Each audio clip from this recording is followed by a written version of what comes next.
The summer heat pressed down on Nagyrév like a thick woolen blanket, suffocating and inescapable.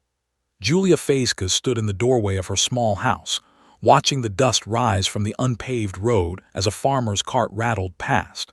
Her hands, weathered from decades of delivering bobbies and tending to the sick, rested against the rough wooden frame.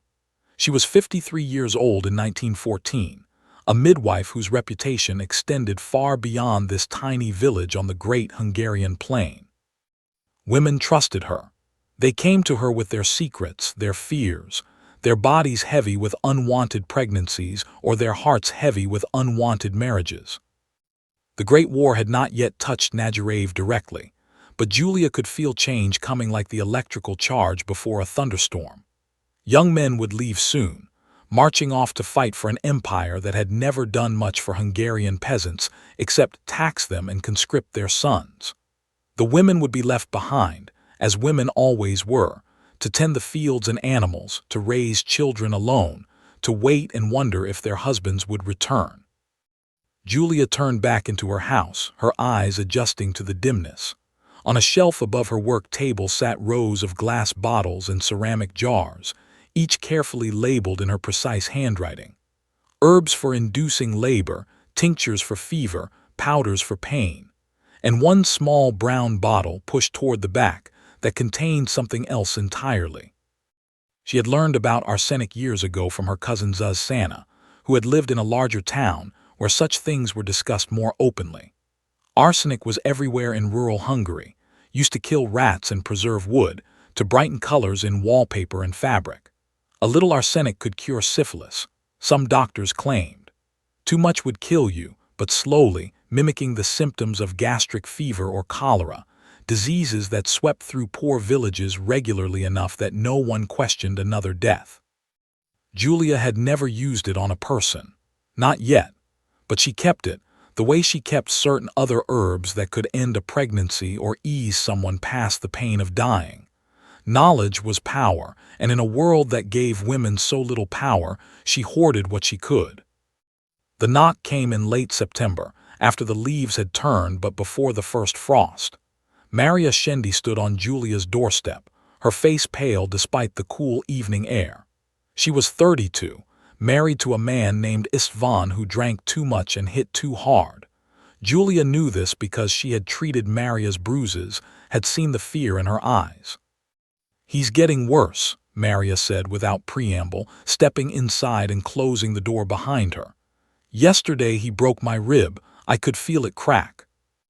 Julia's jaw tightened. "Let me see." She examined Maria carefully, her experienced fingers finding the tender spot on the left side of her ribcage. Not broken, perhaps, but badly bruised. "You need to bind this," she said, reaching for strips of clean cloth. "And you need to stay quiet for a few weeks, let it heal." "How can I stay quiet?"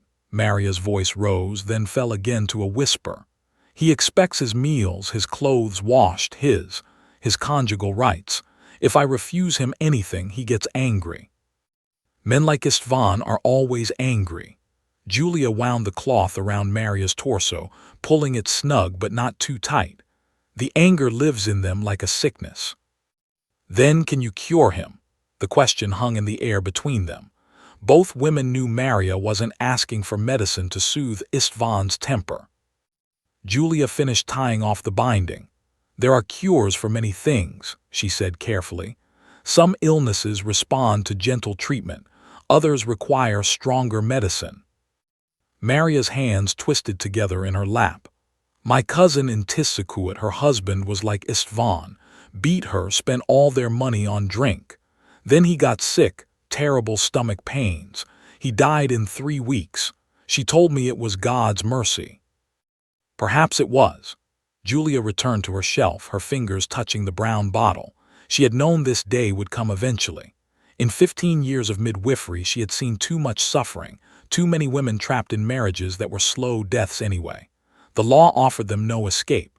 A woman couldn't divorce her husband for beating her or for drunkenness or for any of the daily cruelties that made up her existence.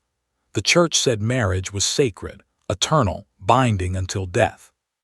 So death became the only door that opened.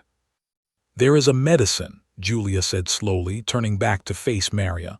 Flypaper soaked in water. You know flypaper, yes.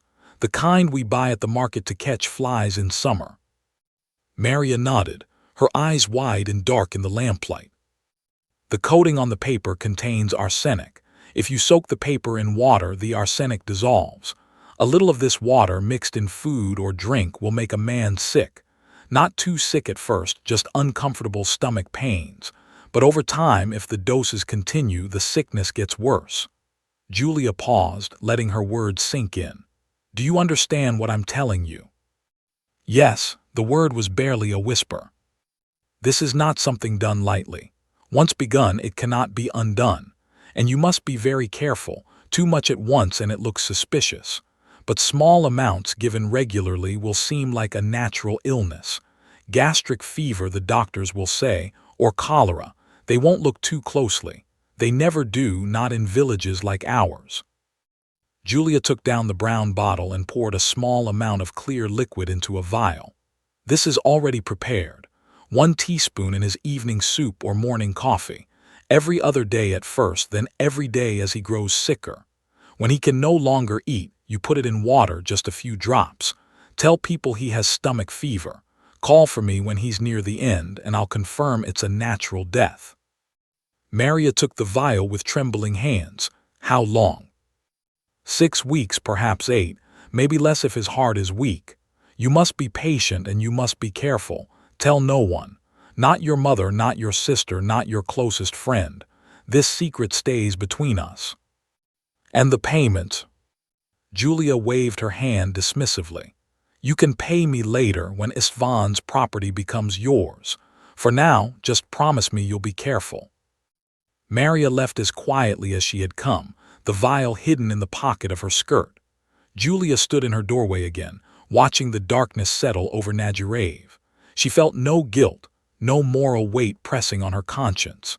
Istvan Shendi was a cruel man in a world that allowed men to be cruel without consequence. If his death brought peace to one woman's life, wasn't that a kind of justice? The war came that autumn, pulling young men away from the village like water draining from a bucket. At first, there was patriotic enthusiasm, parades and songs about defending the empire. But the enthusiasm faded quickly as casualties mounted and food grew scarce. Women took over the work their husbands had done, plowing fields and caring for livestock, all while still expected to maintain their households and raise their children. Istvan Shendi fell ill in October.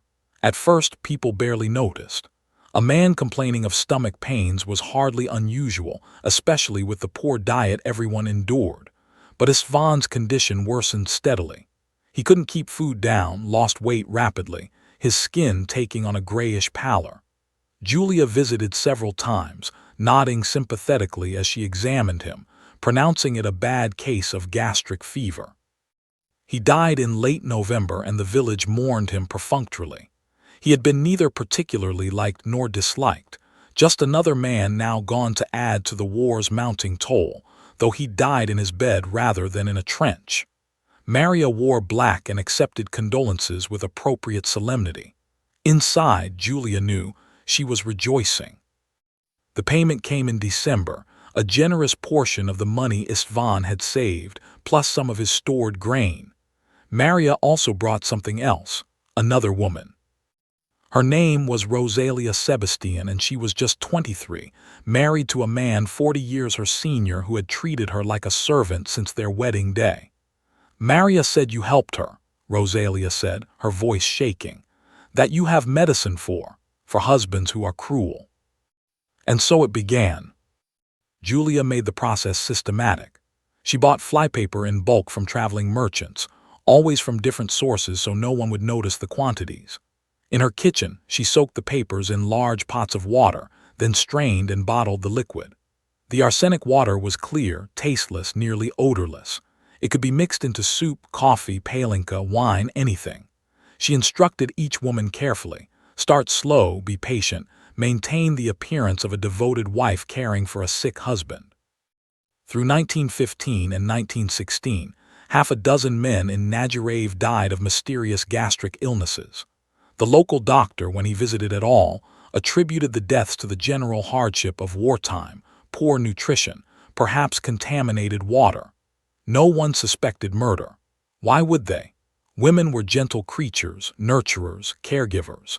The idea that they might be systematically poisoning their husbands was too bizarre to consider. But Julia had help beyond just her knowledge and her bottles of arsenic water.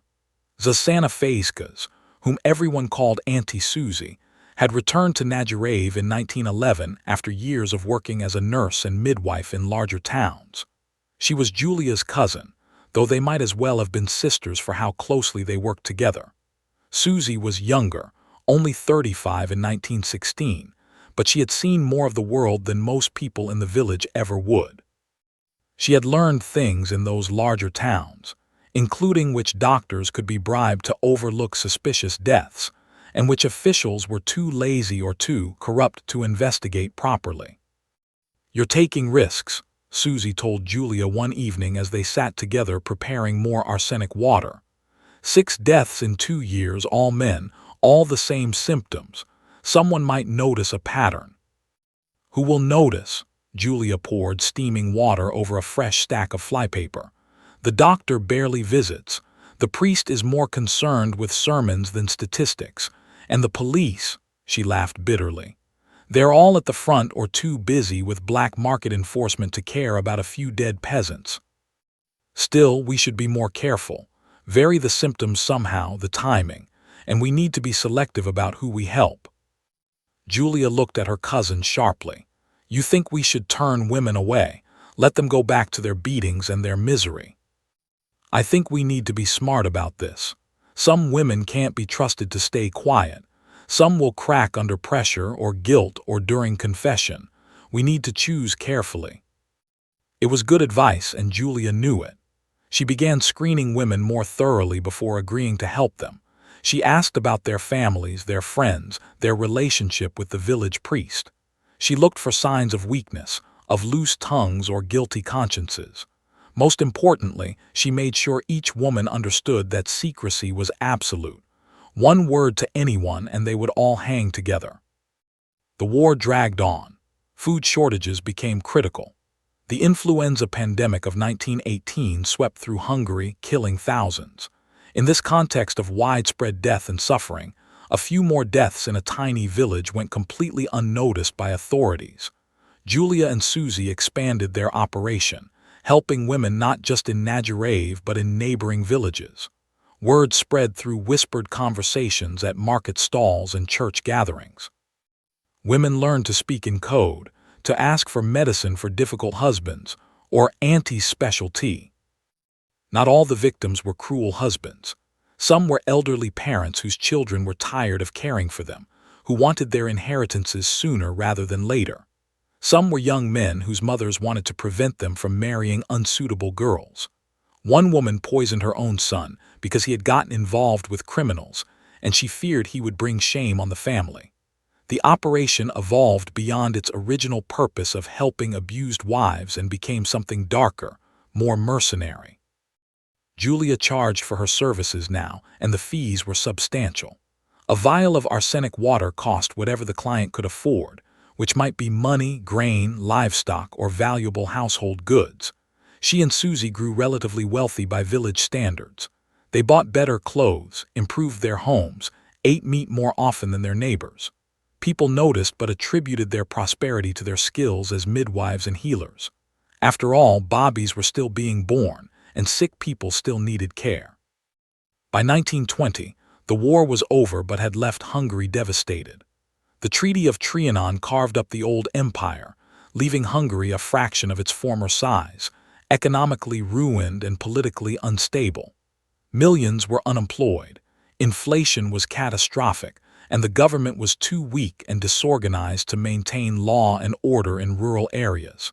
It was perfect cover for what Julia and Susie were doing. The network of women helping each other grew larger. Maria Shendi, free from her abusive husband and relatively prosperous with his inheritance, helped recruit new clients. So did Rosalia Sebastian and several others.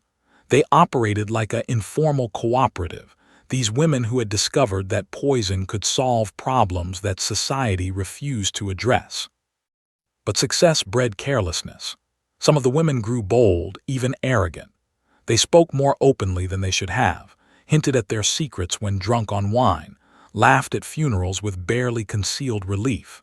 In 1923, a woman named Lydia Cesari poisoned her husband so quickly and with such obvious lack of grief that even the willfully blind village priest became suspicious. He mentioned his concerns to the local magistrate, who filed a report that went nowhere but created a paper trail. Then came the case that nearly exposed everything. In 1924, a woman named Ana Cardos decided to poison not just her husband but also her lover's wife, so she and her lover could be together openly. The scheme was foolish from the start, too complicated, too many people involved. Ana obtained her poison from Julia, but she talked about her plans to her sister, who mentioned something to a neighbor, who told her husband. Rumors began circulating. The lover's wife died first, officially of gastric fever. 2 months later, Anna's husband fell ill with the same symptoms. But this time, the man's brother was a clerk in the district capital, educated and suspicious. He demanded a proper autopsy, threatening to go to higher authorities if the local doctor refused. Julia and Susie heard about this development with growing alarm. If doctors performed an autopsy and tested for poison, they would find arsenic. If they found arsenic, they might start investigating other deaths. The entire network could unravel. "We need to stop," Susie said urgently. "Right now, immediately. No more poison, no more new clients. We tell everyone the supply has run out, that it's too dangerous to continue." But Julia resisted. "We've been careful for 10 years. One suspicious death doesn't mean they'll investigate everything. Besides, we've helped too many women. If we stop now, word will spread that we're afraid, that there's something to hide." "There is something to hide. Julia, we've killed dozens of people. Dozens. If they start digging, if they exhume bodies and test them." Susie's voice trailed off, the implications too terrible to speak aloud. In the end, they got lucky. The autopsy was performed, but the local doctor was incompetent and found no evidence of poisoning. He attributed the death to natural causes, and the suspicious brother could do nothing without concrete evidence. Ana Cardos's husband recovered, though he remained sickly for years afterward. The immediate crisis passed. But the close call had rattled them both.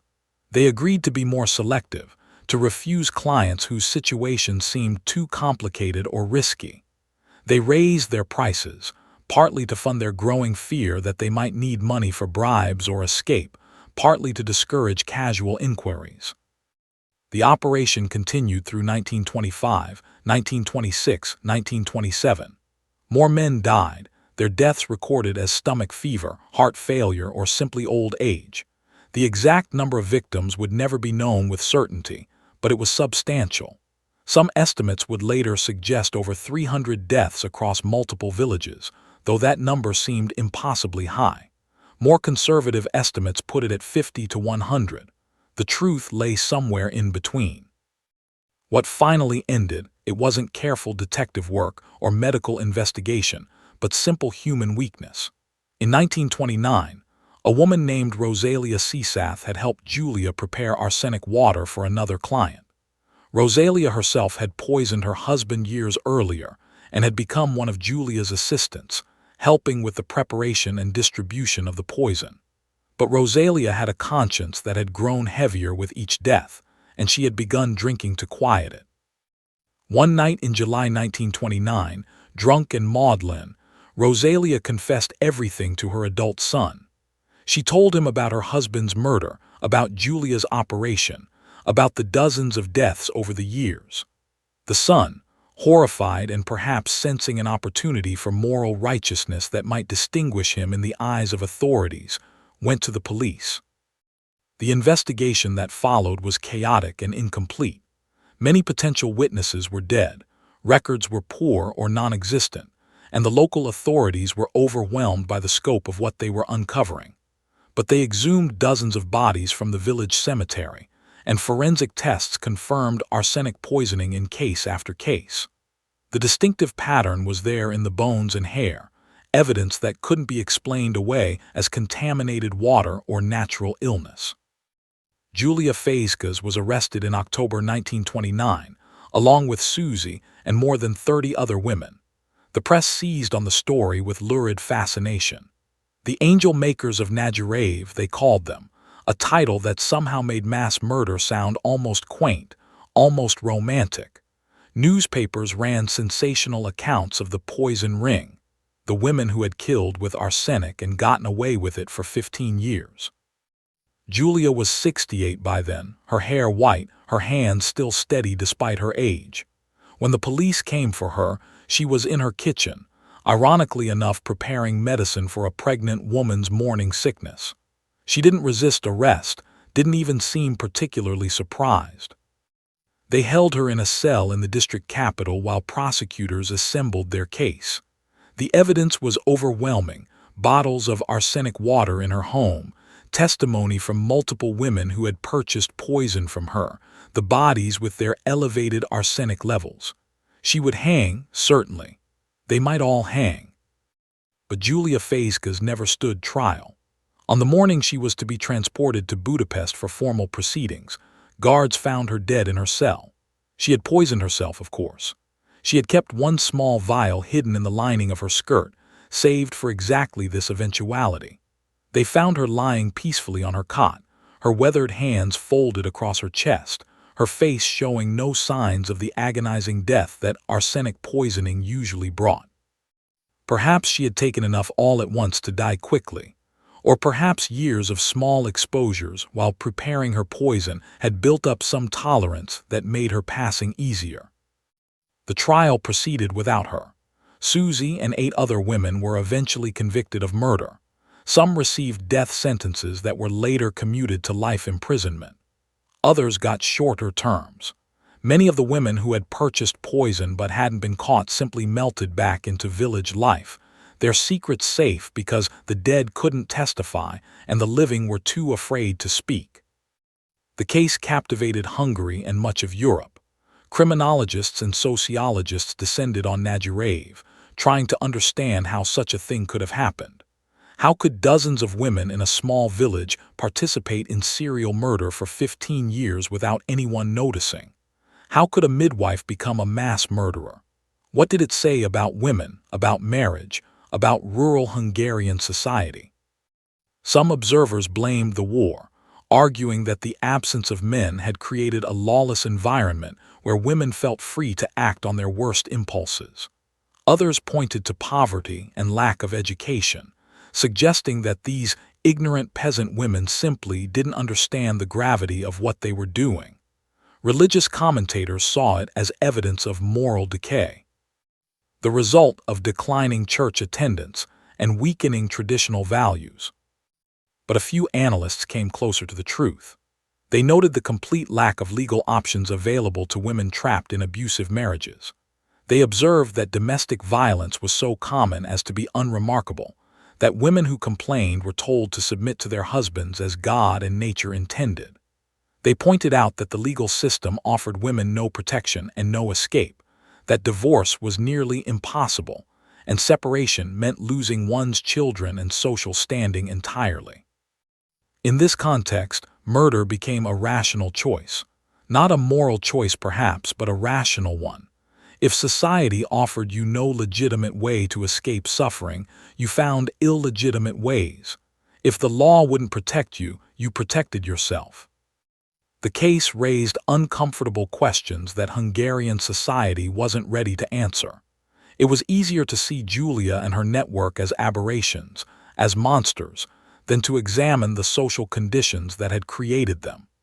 The women were punished, the story became a cautionary tale, and life in Hungarian villages continued much as before.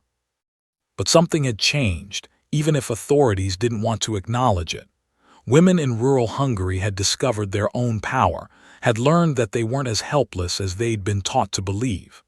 The Angel Makers had shown that women could organize, could keep secrets, could take direct action against the men who oppressed them. The methods were terrible, The cost was horrific, but the lesson remained. In the decades that followed, domestic violence laws in Hungary slowly began to change. Women gained more legal rights, more options for divorce, more protections against abuse. These changes came too late for the victims of Nagyrév, both those who had died by poison and those who had poisoned them, driven to murder by desperation and lack of alternatives. The village itself never fully recovered from the scandal. For generations afterward, Nagyrév was known as the place where women poisoned their husbands, a reputation that hung over the community like a curse. Young people left for cities where they could escape the stigma. The population dwindled. The cemetery, with its rows of exhumed and reburied bodies, became a grim tourist attraction. Julia Fezkes's house stood empty for years before being torn down. The locals claimed it was haunted, that strange sounds came from it at night, that people who went inside felt suddenly ill. These were stories, of course, the kind that grow up around places where terrible things have happened. But perhaps there was something to them, some echo of all the suffering that had played out within those walls. The women who had come desperate for help, the poison being carefully prepared, the deaths being planned with cold precision. In the end, the Angel Makers of Nagyrév defied easy categorization. They were neither heroes nor simple villains.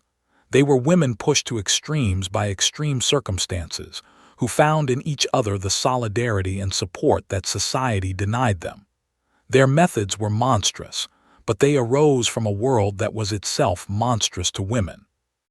Julia Fezkes died as she had lived, on her own terms, taking her secrets with her. She never showed remorse, never apologized, never asked for forgiveness. To the end, she apparently believed she had done what needed to be done, that the men who died had deserved their deaths, that the women she helped were better off widowed than married. Whether she was right is not a question that can be answered simply. The dead were dead, and justice for them was imperfect and incomplete. But the women who survived, who escaped their abusive marriages through murder, they went on to live lives that were freer, more prosperous, less fearful. Some remarried better men. Some remained single and independent. Some carried guilt for what they'd done, while others seemed to feel none at all. The story of the Angel Makers reveals the darkness that lurks in human hearts, yes, but also the darkness that lurks in human societies, the structures of oppression and violence that make desperate people do desperate things. It's a story about power and its absence, about the terrible creativity of the powerless when they finally decide they've suffered enough. In the small cemetery in Nagyrév, there's no monument to mark what happened there. The graves hold their secrets, the soil holds its traces of arsenic, and the living try to forget. But history remembers, and the tale of Julia Fezkes and her Angel Makers remains one of the most disturbing chapters in the annals of crime, not because of what it tells us about these particular women, but because of what it reveals about the world that created them.